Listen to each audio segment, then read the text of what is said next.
via the culture already surrounding you. You know, you see people already chanting Hare Krishna. You are maybe connected to family members who are already, to what a degree, but they are already accommodating the idea of Krishna being the supreme. Here in the West, it's nothing, it's a desert. In the desert, nothing grows. So it's spiritual void, zero. Absolute zero. As Prabhupada comments, there are 600 versions of Bhagavad Gita. None of them is valid. So it's just a name, but there is nothing behind it. Why? Because the author expressed his opinion. Because Prabhupada said, Western people are opinionated. That means he used the words to come as close as possible to the meaning. Everybody has an opinion. Everybody has something to say. Nobody is listening. So how Srila Prabhupada did that, how he broke through this false ego of this Western conditioned souls, that is the meaning is that he was empowered. It was a specific mission given to him by Bhaktisiddhanta Maharaj. So we cannot understand Srila Prabhupada without the context of the whole parampara, the Guru Parampara. And that's why we are celebrating Vyasa Puja. The name is derived from Vyasadeva. Krishna himself actually is the original Guru, and from him the whole parampara sprouts. So Srila Prabhupada very obviously and vividly demonstrated what it means to be empowered. Because there is no material reason, there is no rational reason why people should change their lives to the degree we did. We are the living proof. When the reporter asked Prabhupada, can you do something wonderful? Those days it was very popular that the Indian gurus came to the West and did something wonderful. Producing something from the hand, just like magician does. It was as in the varieties from rasagula over ashes up to a piece of gold. Every variety you could get, people were impressed. There used to be a cartoon in a newspaper, two fat American ladies with a champagne glass discussing, what can you, Guru, do? It was like a fashion to have a Guru who probably is capable to do something really spectacular. That was really something. So Prabhupada compared it like to have a very fancy dog, with some very far out breed of dog which nobody else has, that you can show off, in the neighborhood. So Srila Prabhupada certainly came from somewhere else. He didn't compromise. He represented uncompromisingly what was given to him, in a full faith that Krishna will take care of the rest. And he did. We are the living proof of that. Therefore, when the reporter asked him, can you do something wonderful, Prabhupada pointed immediately to his disciples and said, this is my wonder. Because nobody has done this before. Even the idea of bhakti was there, the idea of Krishna consciousness in some form was there, but without the mercy of a pure devotee, it plainly remains sustained in the mind.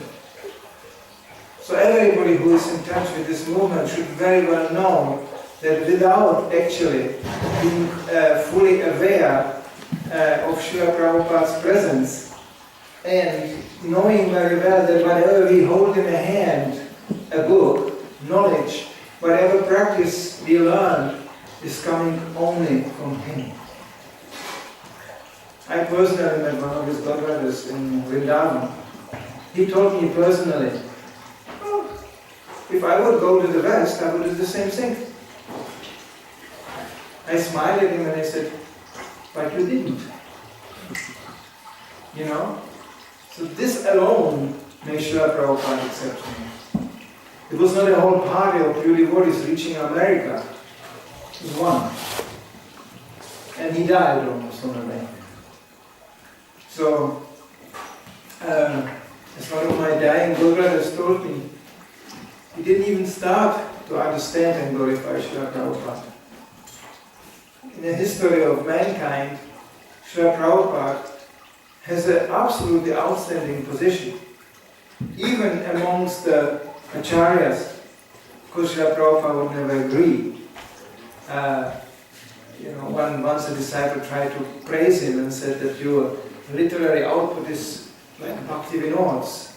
Prabhupada opened his eyes and said, Bhakti Vinod? Nobody can reach that platform. So Prabhupada saw himself and he made it very clear that he is just a link. Therefore, Vyasa Puja is a celebration of not only Srila Prabhupada, but the whole disciplic succession he represents. So without being connected to him, our spiritual life remains mainly sustained on a mental platform. It's called Vimukta Marana. We may think in a mind anything. We may connect, to the Shastra on a mental platform. We can accumulate so much knowledge. But in practice, Prabhupada compared with a parrot who can also nicely repeat, but when you grab his throat, he will just go, and that's it. He will not chant Hare Krishna. Even he may repeat to chant Hare Krishna. So the petition Prabhupada is good, he said it's good. But finally, the validity of our spiritual progress will be demonstrated in action. Therefore, Srila Prabhupada left behind the legacy, how to actually follow him. Everything was given by him. Everything, vocabulary. Devotees encountering Srila Prabhupada, they didn't know how to eat, how to sleep, even how to have sex, how to pass stool. All this was taught by him. I mean, how more basic you can get with education. Practically spoken, they realized we are like infants, a completely incapable, incompetent infants. That experience you get very quickly when you came close to Prabhupada. Even the great professors and academic dignitaries shrunk to the size of helpless fools in front of Prabhupada. Even before he said something. To have Prabhupada, to sustain Prabhupada's look at you was a really challenge. You never knew what is coming. Just his eyes, there was a whole offerings written about his eyes. Not even what he said. Because the eyes are the windows to the soul. And his eyes were of such a purity that by one look, you got the whole lecture delivered already. 1 second, it was already there. So you never knew what kind of look you get. There was a looks from such a kind and mellow kind, like looks of a deer. Those looks like thunderbolts. There was looks of disgust. There was just everything was in a glance of one glance of the eye. Devotee immediately knew, oh, I went too far. Oh, this I will not ask again. And he felt even encouraged. Yes, great, I should continue like that. That's before Prabhupada even said something. What to speak when he started to speak. Then Prabhupada's speech carried maximum meaning in minimum words. Prabhupada was not a chit-chat man, like we spend so much time producing so many words just to express sometimes very little meaning. But Prabhupada was very essential in his expressions and became more and more essential. 1977, he just practically every expression was lecture in itself. It was very essential, down to the point. Even when devotees asked him, what's the lecture Srila Prabhupada really didn't like, one of the questions, how are you? Prabhupada said, I'm dying. So what kind of question is this? They see I'm dying and they ask me, how are you? And I'm dying. Why should I waste time even to answer such a thing?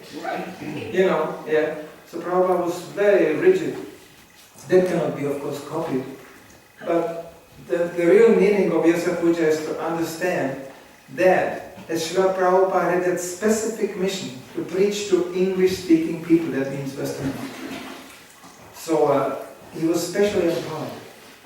The understanding he demonstrated, even understanding crazy hippies or Westerners in their way of thinking, it's not given to every Indian. Indians understand usually very little Western people, and Western people understand very little Indians.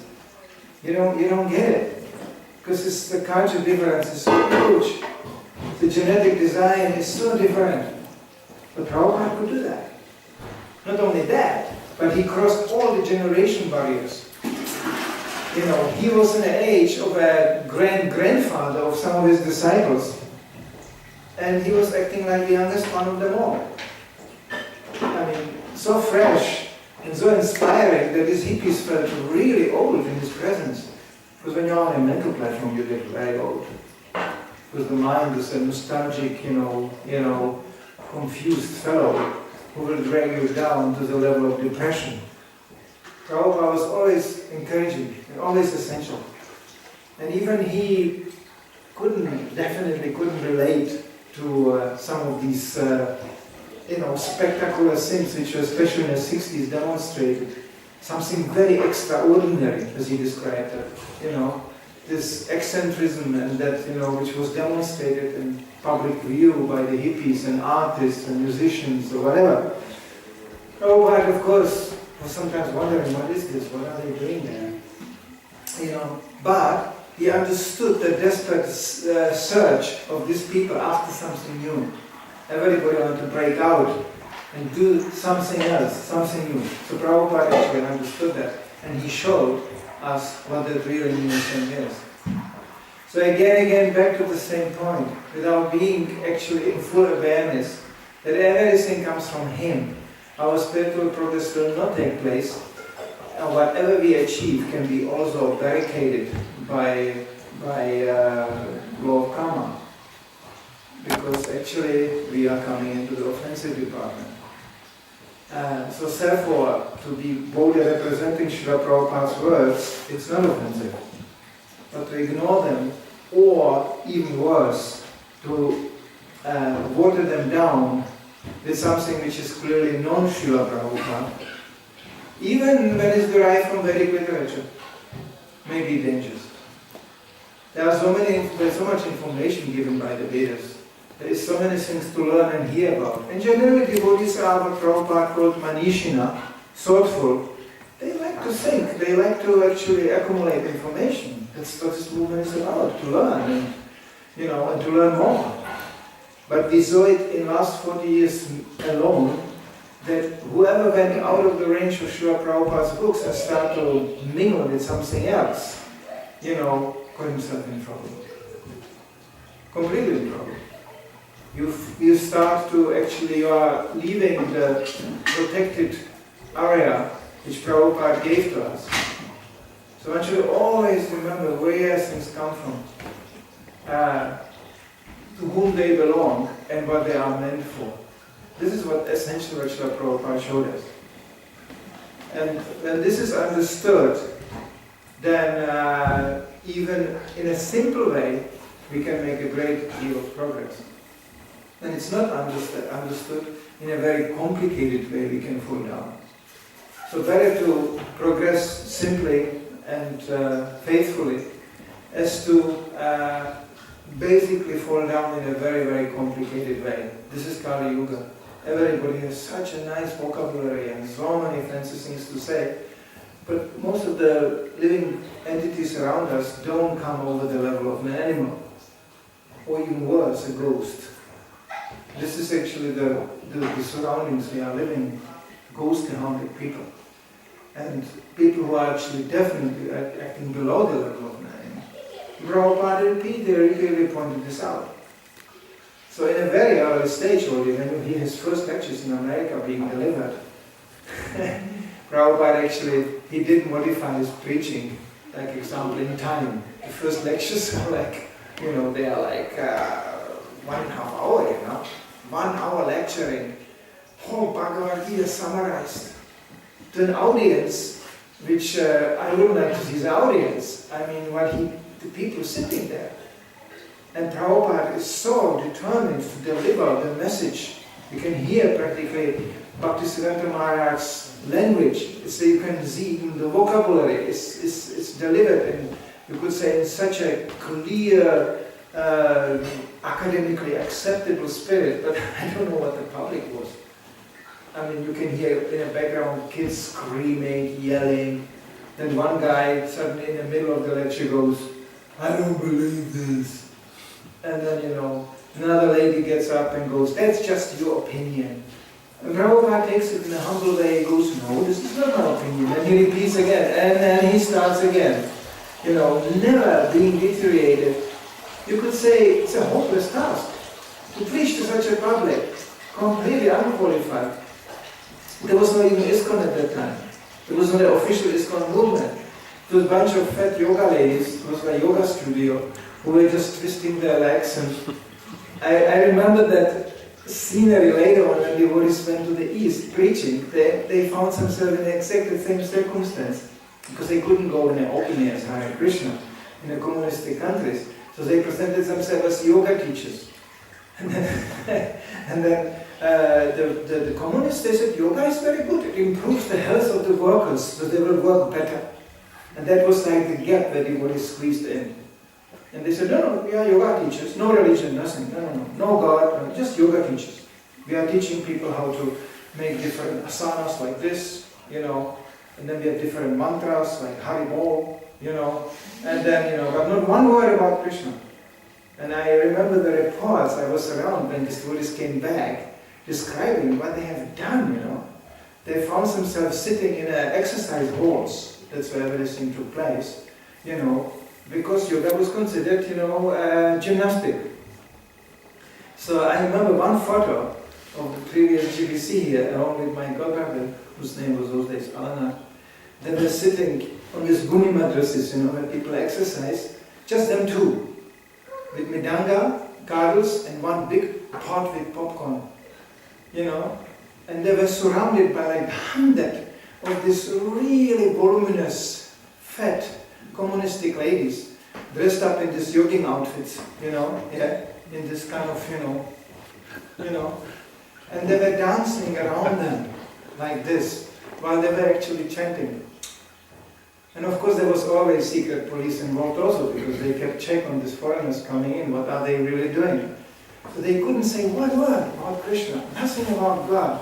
They were just chanting and very carefully just explaining this mantra will improve your well-being and all kinds of things, just very carefully trying to make their way, watching. They even knew who the secret police is there, watching them. So I remember my godmother, he was there. They were just chanting with closed eyes because of this women dancing around you. And I mean, one was a sannyasi, another one was a brahmachari, And then in the middle of the chanting, one godbrother turned to the other and said, "How is it?" He just had the eyes closed and he opened the eyes for him and he said, "It's like in hell." And this was the atmosphere, they were chanting. But actually things went out of control. Because these people, by chanting, of course, the power at that moment, Prabhupada's presence was so potent that they actually wanted to know what are we doing here? And they pushed. Because then they sit down and they said, "This was very nice. But what is this Krishna? Sounds like a name of a person. What is this? Who is that Krishna? Hare Krishna." And then I remember on one program they just lost it. They just said, "Krishna, the Supreme Personality of Godhead," and just bam, bam, bam, bam, the whole lecture. And the KGB was, oh, alarm. But it was too late. So the preaching in the Eastern countries those days. So Prabhupada was in one sense in a very similar position. Maybe he was not chased by the KGB, but he was, preaching to people who were totally covered by impersonalism, who were not even capable. So in one of the early lectures, he's always preaching about the supreme consciousness, and then the other inferior consciousness, and we have to actually understand we are part of the supreme consciousness. Sounds like a little bit like in Mayavada saying, become one with. Prabhupada was testing also his ground. He actually said, I I almost didn't believe this. People can accept Krishna as the Supreme Personality of Godhead. This is too abstract for them. But then he tested more and more the ground, and he found actually that by his purity and by his example, people start to actually follow. Yes? First time in their lives, in millions and millions of lifetimes, they picked up the paraphernalia, they worshipped as he did. Prabhupada said, you simply do as I said. So this is just the illustration how everything is depending on Srila Prabhupada's example.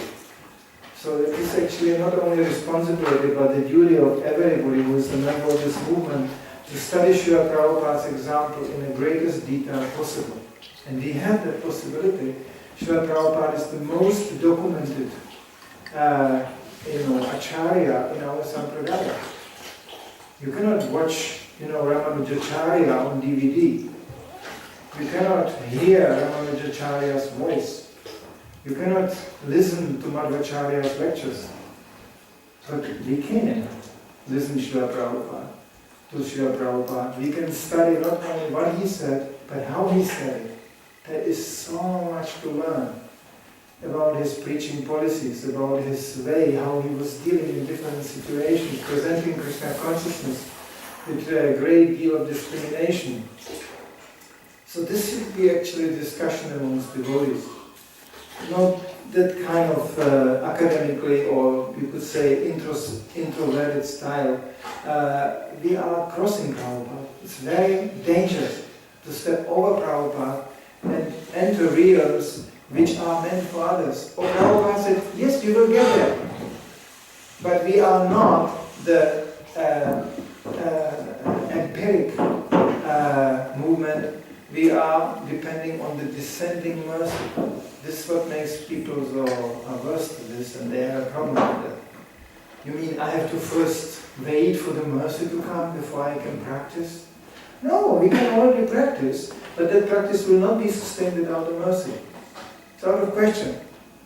That's called sahajya. Sahajya means somebody who operates on a platform which is not actually nourished by the mercy of the previous acharyas.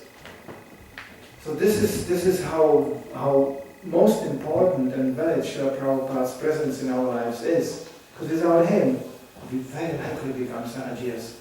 That means we take Krishna consciousness cheaply. Sahajya means jumping over the spiritual master, trying to reach Krishna directly.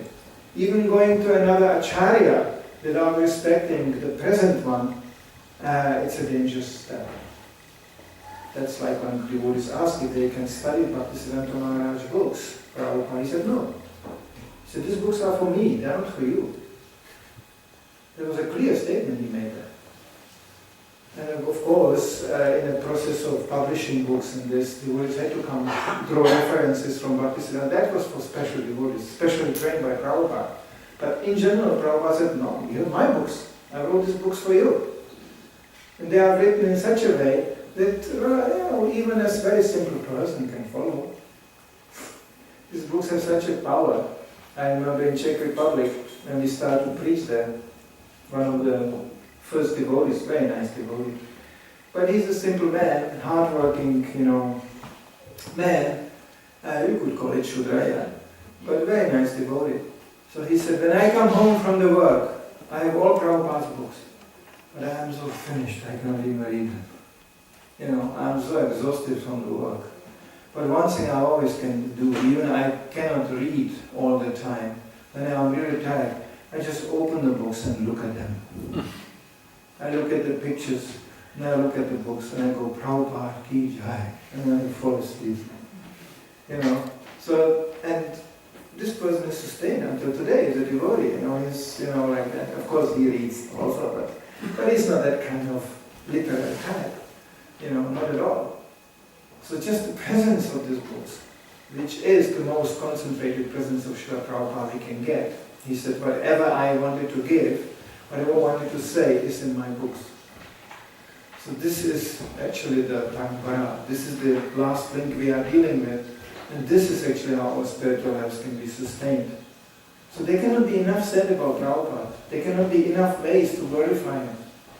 Devotees actually could write a diary. Prabhupada actually wanted devotees to write a diary But not this, today it was raining and I felt I'm getting wet and things like that, this is people always write this kind of diaries, I felt that the sun will go up but it didn't, and and I felt this and I think that and I hope that and then I met there.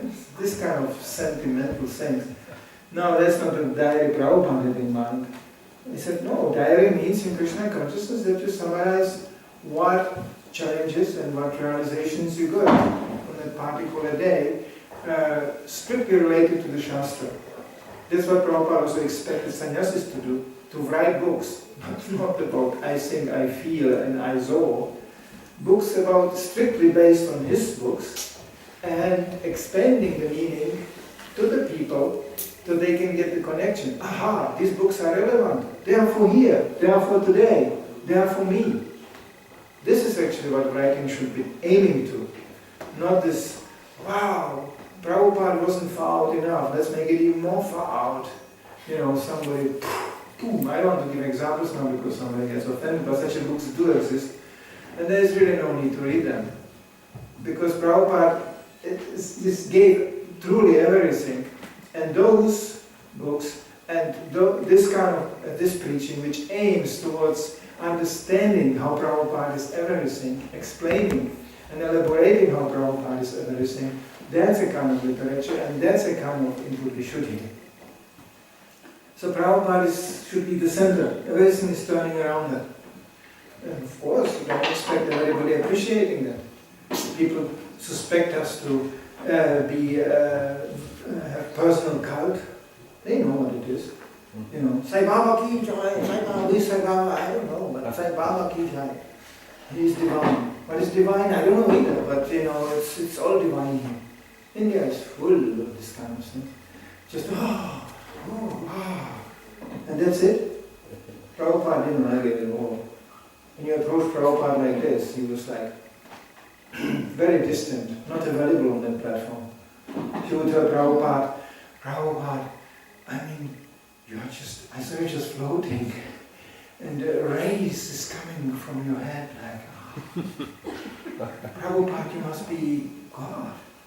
That would find a very harsh response. But if you would tell Prabhupada, it's so wonderful how you purely represent Krishna, it's so wonderful how you present the mission of your spiritual master, Prabhupada would beam in ecstasy. He said, thank you. Thank you for assisting me to serving my spiritual master. So, what do you want to do? People always go, Prabhupada, you are so great. Prabhupada said, yeah, great. Prabhupada, you are serving Krishna so nice. That's great.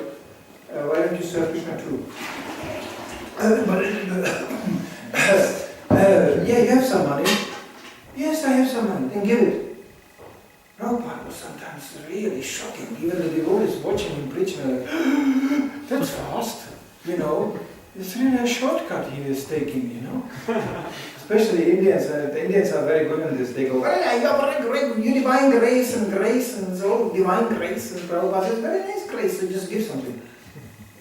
For the divine grace. Here. And they're like, I'll come tomorrow. Prabhupada was shocking sometimes how quick he was, like I just heard the interview with two Indian gentlemen who were obviously influential in some immigration department. Prabhupada said, oh, great. Arranged that all our devotees don't need any visa anymore.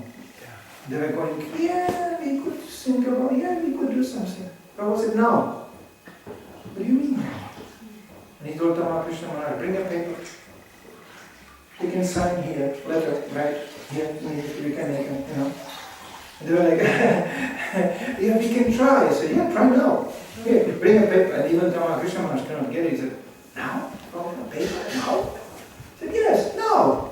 This man, I think they regretted they ever entered the room, with Prabhupada, because Prabhupada was just to the point. Yes. This is the praise of Prabhupada. This is the real thing. You can sit the whole day here and